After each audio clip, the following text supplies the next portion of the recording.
Hearts made the short trip through to Falkirk, buoyed by their confidence-boosting win over Celtic and determined to stretch further clear of the SPL's bottom side. The home team would have seen this one as a real chance to rein in their fellow strugglers. As Jonathan Sutherland reports, this one wasn't exactly a classic.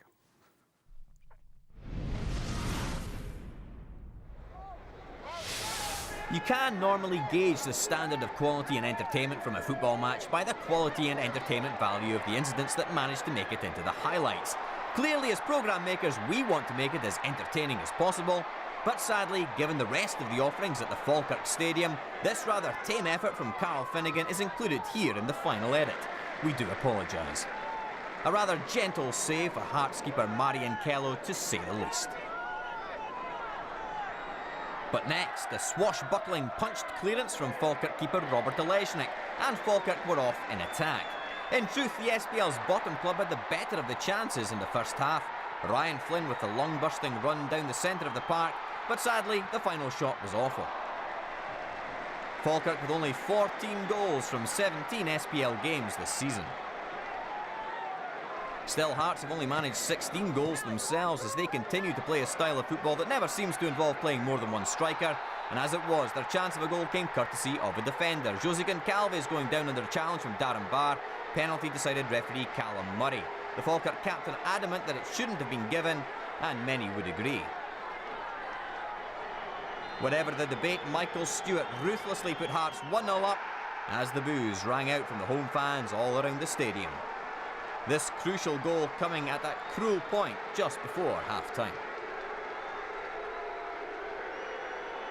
Into the second half and another dead ball situation, this time for Falkirk, that rather summed things up for the brave 6,000 who turned up to watch. Tuvik Zerara with the free kick, fairly comfortable again for Kello.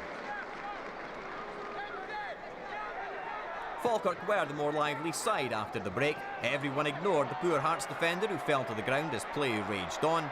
Eventually, substitute Daniel Marcheta fired in a shot which Kello this time pushed wide of the post. The shot from the Slovenian on loan from Partizan Belgrade was probably going just wide. Falkirk then opted to go aerial in search of the parity they probably just about deserved, but all they managed was a fairly desperate hullabaloo from the home support for a penalty. Vitor Lima tumbling in the box under challenge from Egert Jonsson and Marius Zaljukas. Nothing doing from the ref, and 1-0 is how it finished. Hearts slightly remarkably up to 5th.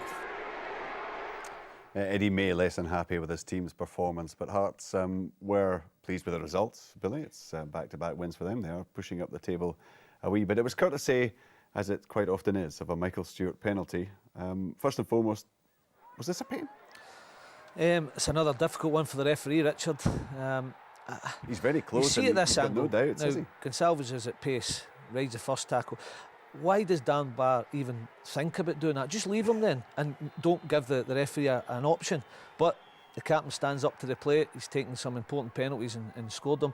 Hearts are the unpredictables, aren't they? You don't know what's coming from them, but they've had two wins and you know, they find themselves in 5th. I mean, we've kind of half-heartedly included this. Yeah. That's just about all we could get. Yeah. I mean, it's never a penalty. If Vitor Lima's going to take it in his chest and they push him, it's a penalty, but he's not even anywhere near the ball. 2 Hearts players go for it. Not a lot of contact. Wasn't a penalty, but the first one was a hard one for the referee. Why should the centre-half do it? Well, why should Goncalves dive through the air? He did go down easily, but he felt that minimal contact. He spun him through the air with the wrist. Anyway, Hearts are picking up, it seems, and looking more like the team from last season. Very, very difficult to break down. Get the odd goal, pick up the points and shoot up the table. They're certainly stubborn. When they get a goal in front, they defend for their lives. Hamilton do that as well, really hard when they go a goal up, but Hearts do it well. Everybody was writing them off yet again, and they go and get 2 solid victories and they find themselves shooting up the table. It's what happens from now for Hearts. Yeah, and for Falkirk, because a few times now it's looked like they might just take off, and it hasn't quite happened for them. Yeah, they've picked up a few points over the last few weeks, but, you know, there's a game going into it. They've picked up points. They expect to take something for it, and Hearts beat them 1-0, so it's back to the drawing board for Falkirk.